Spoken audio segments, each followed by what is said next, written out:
Welcome back to More Than Therapy, the podcast dedicated to unlocking the deepest levels of change. Our guest today is living proof that healing doesn't just happen on the surface, it happens in the subconscious.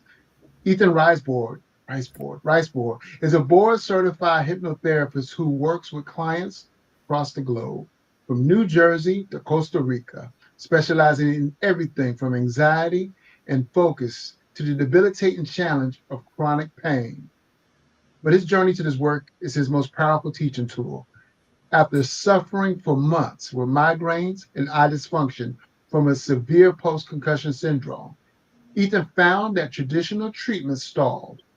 It was hypnotherapy that finally allowed his body to step out of fight or flight and begin true recovery. He now dedicates his practice to passing that gift on to others, showing them how to achieve lasting change at the deepest level. Today, we're not just talking about relaxation, we're talking about regulation. We're breaking down myths, exploring powerful tools like somatic tracking and polyvagal breath work, and diving into the topic when talking is not enough, hypnotherapy for lasting change. Please join me in giving a huge welcome to the incredibly insightful Ethan Reisboard, CHT. Thank you. That intro got me fired up. Got me really like I can rub over a brick wall right now. Thanks for having me, Felipe. Thank you for presenting on this occasion, for being a guest on the More Than Therapy podcast, wherever you listen to your favorite podcast. I found clients that have been stuck. I've had clients that were so stuck that they would get electric convulsive therapy, I believe it's called. They would get the shocks in their brain here at Duke University. And then I would notice that they were different, that they weren't this person I knew before. Even though they were no longer depressed, they missed a crucial part of maybe the essence of who they were underneath before the depression. And I was, oh man, I was like, oh, that reminds me of what happened to President, our former president, well, not our former president, but a president many years ago. He had a sister who was suffered from mental health illnesses, and they did a lobotomy, and she was never the same again. And I was like, this looks very reminiscent of that. But you work in hypnotherapy, and you know that you can get past some of the blocks that typical therapy from social workers, therapists, marriage, family counselors, etc., can't get through. Tell us, it started with you, with it benefiting you. Tell me about that journey, please. Right, for sure. So first and foremost, I'm not shoving anything into anyone's nose or brain, no lobotomies. Hypnotherapy is completely non-pharmacological and non-invasive. So I experienced a very normal concussion that should not have resulted in anything other than a traditional recovery. However, in my forcing myself to recover quickly and get back to work, I found myself in this position where all traditional doctors told me I should be recovering, and the opposite was happening. My symptoms were getting more and more severe, and I was starting to feel worse and worse without any real medical cause. During this time, I was seeing a traditional therapist.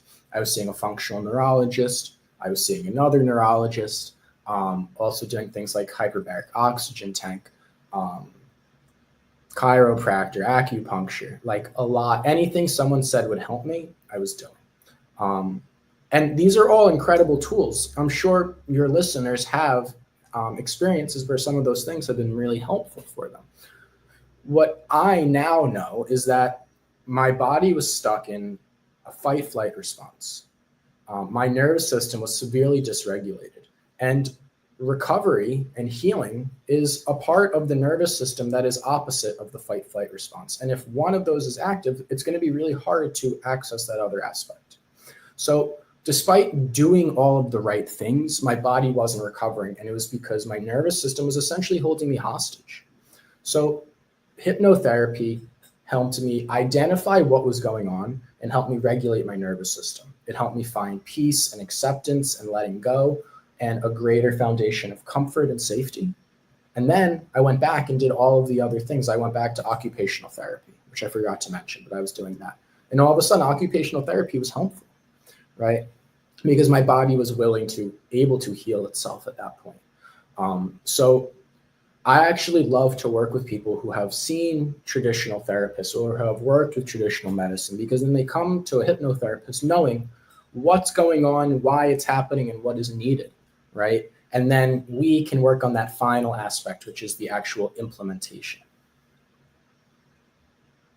Does that make sense? It does. It makes a lot of sense to me. Yeah, it does. It does. It does. Traditional, did you even try traditional therapy regarding this issue, or it was it just that one of this when you hit hypnotherapy, that was just the first thing knocking at the door, and that's what worked for you? No, hypnotherapy was the last thing. I went to Mhm. hypnotherapy in a point of complete desperation. I didn't think about hypnotherapy until I decided that I really can't live like this anymore. When it was the point of realizing that life won't, like, I can't go on, then it was like, well, I'm either screwed um, emotionally, physically, or I need to break through this. And that's when I went to hypnotherapy. Throughout my entire struggle, I was seeing a traditional talk therapist. And I really like him. Like, he's a cool guy. I saw him afterwards, um, but it wasn't helping what I needed. I was just stuck in that loop of talking about the issues, knowing what was wrong, and not being able to get out of it. And in that case, I didn't see traditional therapy as at all providing me the tools that I needed. Um, in this case, though, I do see the benefits greatly. Indeed. How exactly does hypnotherapy bridge the gap between knowing what we should do and actually implementing that change? Right. So we have this part of our brain, like the neocortex, and in hypnotherapy, maybe we call it the critical mind. But really, our mind, our nervous system, our immune system, these internal systems are built to protect us and to keep us safe. Right. That's why when we put our hands on a stove, it hurts. Right. That's a very good thing. If it didn't hurt, we would just burn our hands. Right. So we have these internal systems, immune system, nervous system, that are meant to keep us in place in terms of safety, but it gets confused, right? It starts to perceive things as dangerous that aren't actually the case. And that's why, so I will tell people that logic, reason, willpower, decision making, analysis are all conscious mind factors, right? But when it comes to actually action taking, it comes from our subconscious mind. And our subconscious mind is, how does our nervous system perceive what we're doing to be safe or dangerous, physical and emotional? There are all these things in life that we want to do, not just getting out of depression, but actions that we want to take that we actually perceive for one reason or another as it's safer to not take action, right? We often want to be like the turtle in the shell, right? And for the turtle, that is safe. But our nervous system perceives a lot of things as dangerous when it's truly not the case. And that is bridging the gap. It's in the state of hypnosis that neocortex, the critical mind, can actually go away. The state of hypnosis is so relaxing that you are actually able to bypass that and then implement what you know into the subconscious mind.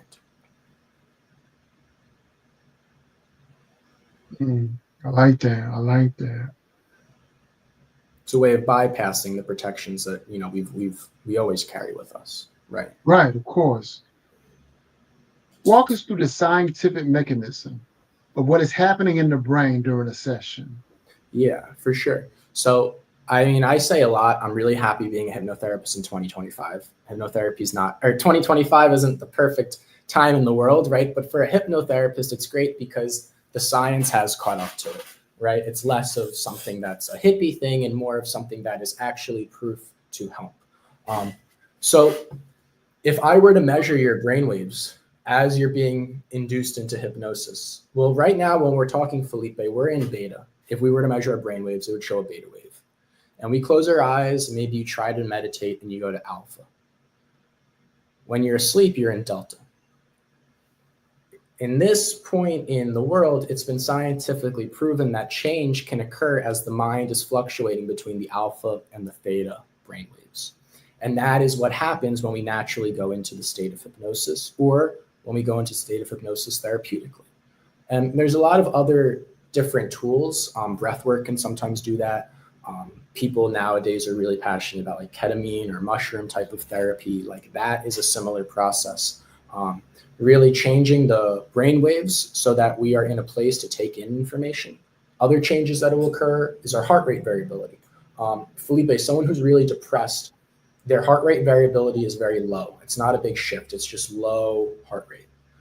Someone who's chronically anxious, it's just chronically high, right? So what we see when someone's in a regulated state of hypnosis is there's this almost sine curve, and it is a high heart rate variability. And over the years, science has caught up and identified that these are two of the factors that happen internally that have been proven to help facilitate change.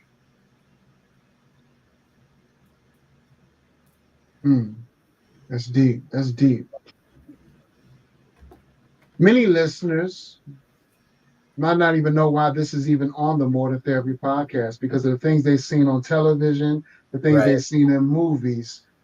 They might confuse clinical hypnotherapy with stage hypnosis. Exactly. And then the things we see on TV, like, oh man, they're not really under the influence. Those are paid actors, etc., etc. What's the biggest myth you want to dispel about being in a hypnotic state? Yeah, thank you for that. So being in a hypnotic state is more similar to driving on the highway and zoning out than it is anything else. It's really a dichotomy of the mind where we're focused on one thing and the subconscious mind, through that distraction, is able to take in new information. Stage hypnosis, honestly, is more of an illusion than it is this type of work. It is real, but anyone who's being hypnotized like crazy, like you see on TV or a show, there's choice to it. They want it to happen, and they're giving themselves permission to allow it to happen. So hypnotherapy is not mind control. I can't make you do anything you don't want.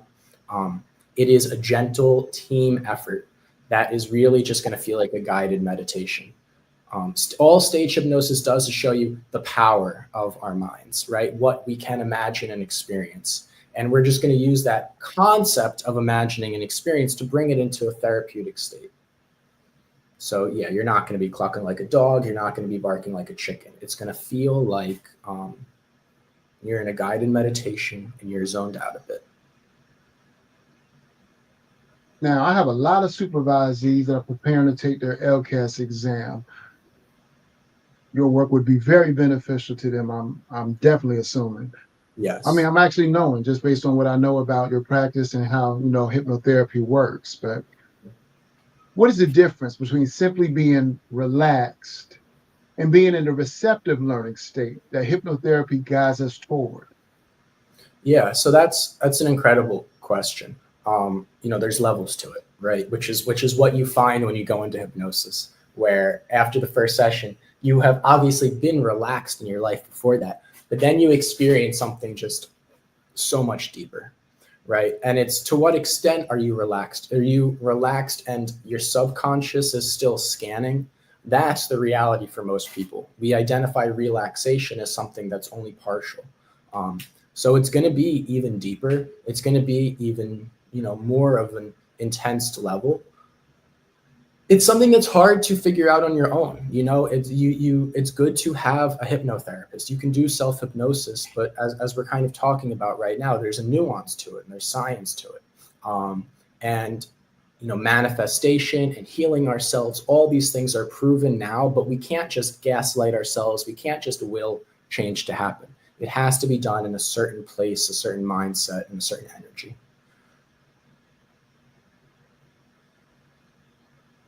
Indeed, indeed. Now, with your own story, hypnotherapy addressed your chronic pain. Living in the city of medicine, that's Durham, North Carolina, that's a constant theme that comes to therapy that many clinicians struggle with. Yeah.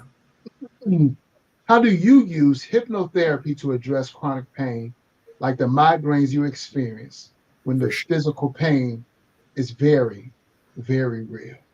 Right. So first and foremost, the last thing you said, the pain is real.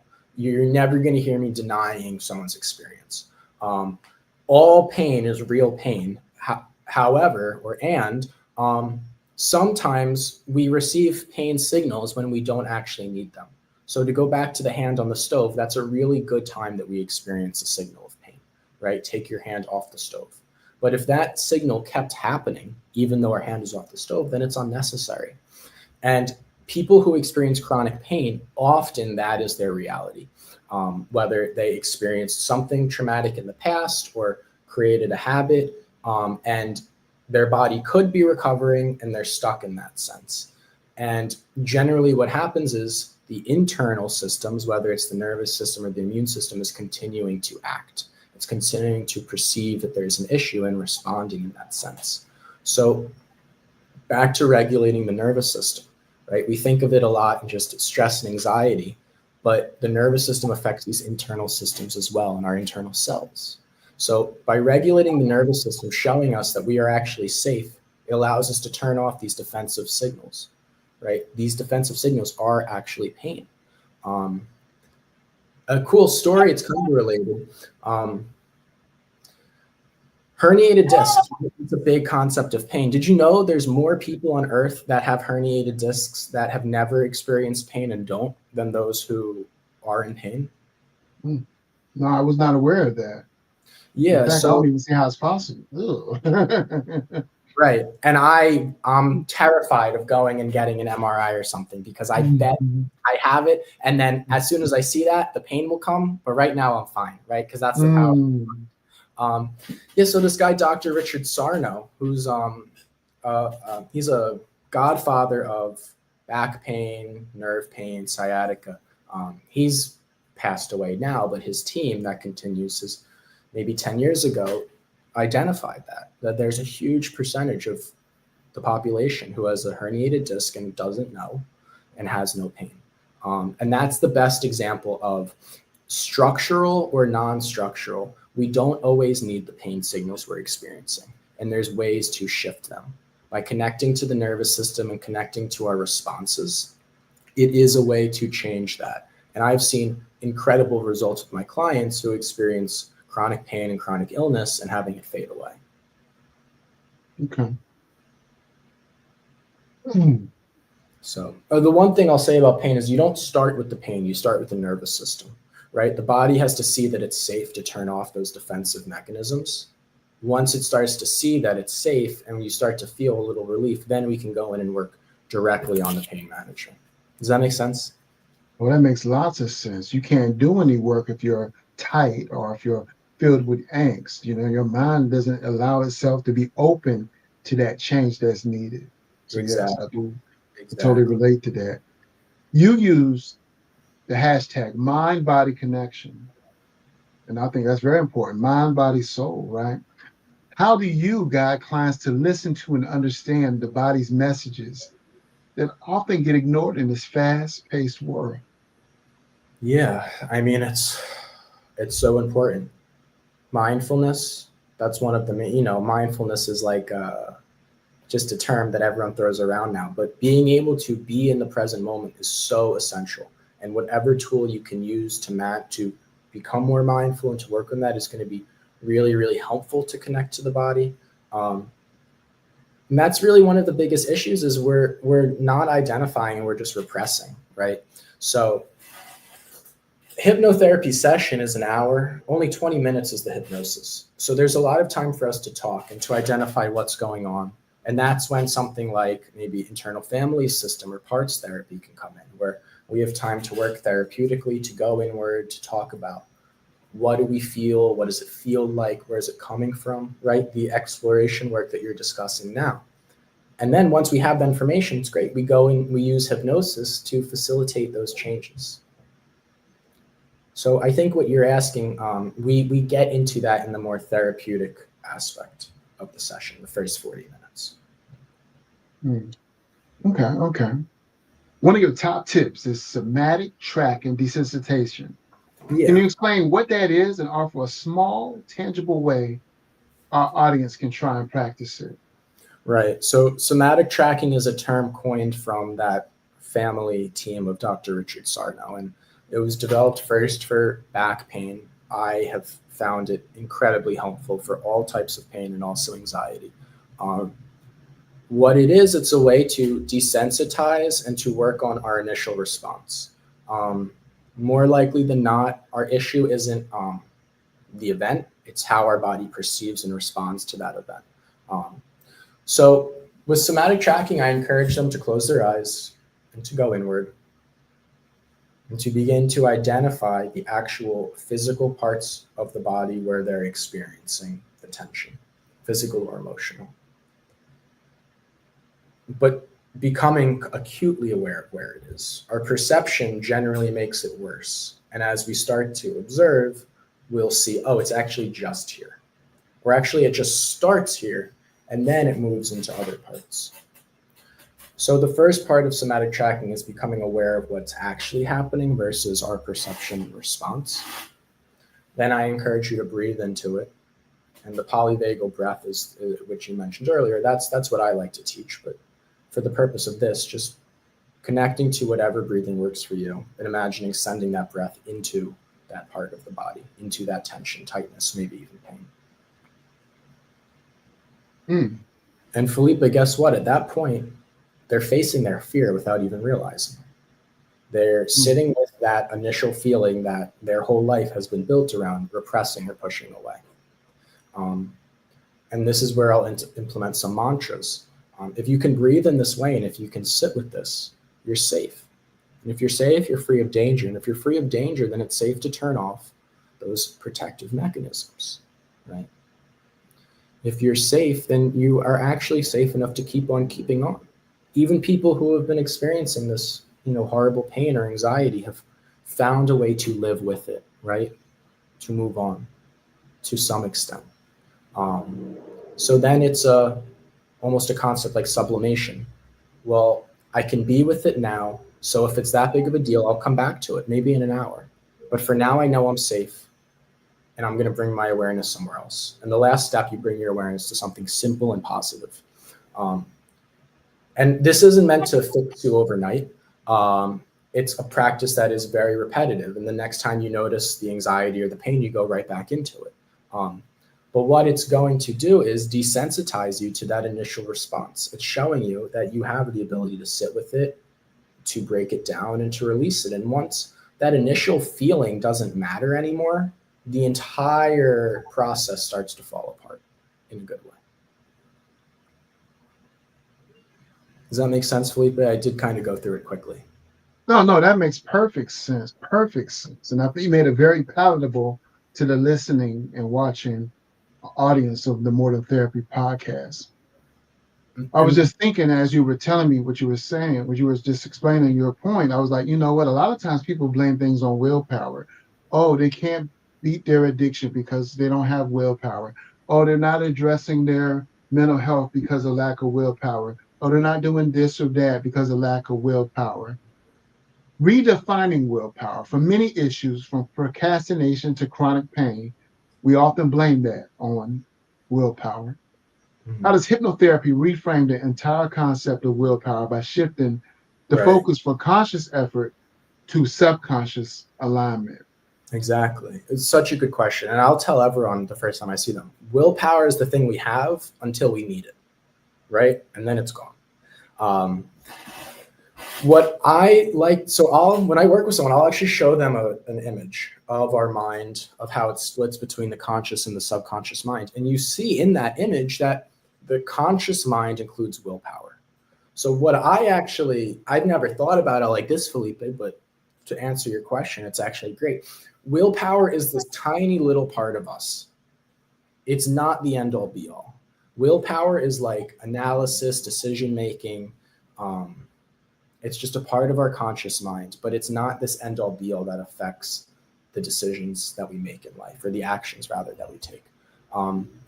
What you learn is that the subconscious mind, which is unrelated to willpower, has so much more control over us. And it's not a matter of willpower. It's a matter of changing how we respond to processes. And that's why medications are so effective. Like a Xanax turns off the anxiety, right? Or Botox injections will turn off the migraines. Or Ozempic will turn off the hunger, right? This work is not turning it off. It's changing the process and our responses, right? And it's a little more sustainable and it's a little more long lasting. But it's really a matter of turning off and changing those responses for the long term, as opposed to just blocking it.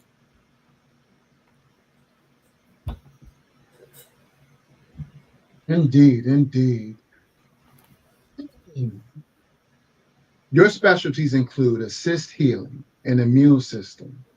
What is the mechanism by which targeted hypnotherapy can influence physiological outcomes related to illness or the immune system?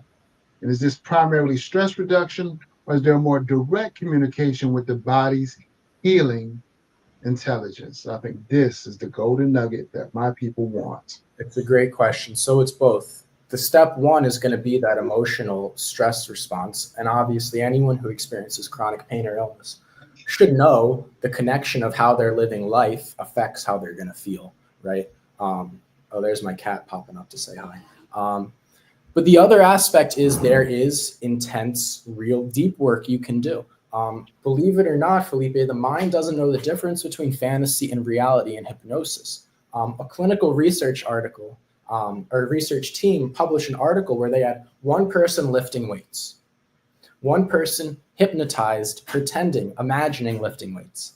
And the conclusion showed that muscles gained on both of the test subjects. Okay. So you can actually create this incredible type of physiological change just through hypnosis. You can, and people like, if you've heard of Dr. Joe Dispenza, he travels the world and has a research team that follows him and researches his members of his events. Everyone who goes is actually studied, and he has shown studies to prove that this is powerful, create changes with cancer, chronic pain, illness, all of these things. And I've seen a lot of it in my own personal practice as well.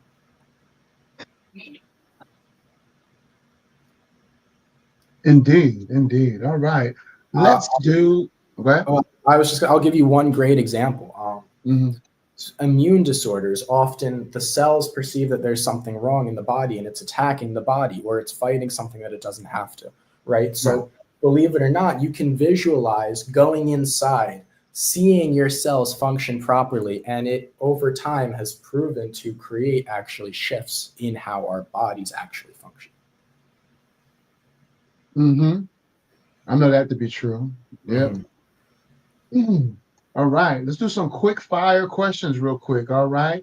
These are going to be quick and short, punchy answers. Nothing. Don't need you to expand on it. You know what I'm saying? It's bam, bam, bam. All right. You ready? Let's go. Stage hypnosis, real or fake? Real, but a perception. Best time of day for self-hypnosis? First thing or last thing, right before you wake up or go to bed. One word to describe the hypnotic state? Relaxing. The most common fear clients have before their first session? If it's going to work. The most surprising success story you've ever had? Someone with Crohn's went into remission after one session. That's something my brother needs. New Jersey, Costa Rica, or the Poconos, where is your mind the calmest? Oh, Poconos, maybe, at my sleepaway camp, yeah. Okay. If you could hypnotize one world leader, what suggestion would you give them? Man, I'm going to get in trouble. No, I mean, anyone I pick, I'd get in trouble. Man, I would hypnotize all the world leaders to see peace and equality. What's one thing you wish traditional therapists understood better about the subconscious? That it's so much deeper than what the past has told them. Oh, yeah. We know that because we get a DSM-5 every decade. Your favorite thing to do for nervous system regulation that isn't hypnosis? Yeah, just proper breathing. Complete this sentence. Hypnotherapy is more than therapy, hence the name of the podcast. It is. It's finding a better way to live life. Please tell the people about your retreat. I think that's a very interesting thing. Is it open to the public? Can you tell them more about it? What retreat? I don't Oh, have I a thought you said something about a retreat in the Poconos. Was that a retreat that you no, developed or one you went to? no. I work at Hypnotherapy for kids. I went when I was a little kid. I've been going since I was Mm. an adult. I still see clients as I work there, but yeah, no, it's not a retreat. It's a camp for Oh, kids. It's okay, just okay, the place that okay. I feel the most free and open. Oh, I got you. I got you. Thank you for clarifying. For our listeners who feel they're on a healing journey, if you could plant one new idea or positive suggestion in their subconscious right now, what would that message be? Yeah, everything can work itself out for the positive. It really can. Indeed. Tell people how to, get in contact with you, whether or not you have any media they can consume, any videos they can watch to get an idea or get a feel for what they can encounter and what they can benefit from regarding hypnotherapy. Absolutely. So I have social media, I have blog posts, I have some other podcasts that have already been uploaded. But if you go to ethanreishypnotherapy.com, you can find everything. That's also best place to get in contact with me. My name's Ethan Reisboard, Reis, B as in boy, OARD as in David. And Ethan Reis Hypnotherapy is Ethan, Reis, hypnotherapy.com. Indeed. And thank you for Mr. Ethan for presenting on the More Than Therapy podcast, where we talk about more than therapy. This is a very informative episode. I learned a lot. I didn't expect to learn as much as I did, and I do appreciate that. I remember I was in school and we had a counselor who went into hypnotherapy, and I just thought it was the oddest thing. But maybe he didn't. I never talked to him about it. But listening to you today, I see that my thinking about it was flawed. But of course, you got to think I was being taught by the DSM-4 at the time, which is a Right. very flawed diagnostic tool. Exactly. If you haven't already, please subscribe to the More Than Therapy podcast wherever you listen to your favorite podcast or watch your favorite podcast. That's the More Than Therapy podcast. Until then, be well and continue to be great. Thank you, Mr. Ethan, for your presentation today. Thank you so much for having me. Really enjoyed it. Indeed. Be well.